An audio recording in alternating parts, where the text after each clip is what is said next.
করেছেন।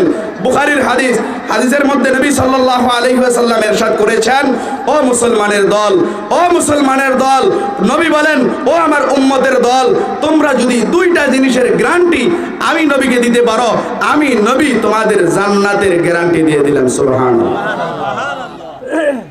দুইটা জিনিস জানার দরকার আছে না নাই? এক নাম্বার এই জিহ্বা। এক নাম্বার কি? জিহ্বা। হাদিসের মধ্যে আসছে দুই গালের মধ্যবর্তী স্থান, দুই গালের মাঝখানে কি? কথা বলেন কি?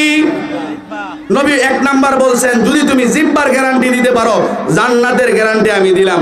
দুই নাম্বার হচ্ছে লজ্জা স্থান, অর্থাৎ দুই গোছার মাঝখানের জায়গা, মাঝখানে অন্য কিছু আছে, লজ্জা স্থান।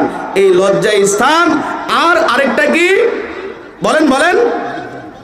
জিহ্বা এবং লজ্জা স্থানের হেফাজত যদি আমরা করতে পারি, সমস্ত গুনাহ জিহ্বার জন্য, সমস্ত গুনাহ খায়সাতের জন্য, ঠিক না বেঠি? খানার জন্যই তো এত মেহনত। আমি খাই, সন্তান খায়, বিবি খায়, খানার জন্যই তো দুনিয়ার জমিনের মেহনত, ঠিক না বেঠি? যত মেহনত এই জিহ্বার জন্য, যত মেহনত এই লজ্জা স্থানের জন্য, বিবির পিছনে পাগল হয়া হয়া হয়া আপনার জীবনের জান্নাতকে হারায় ফেলছেন এই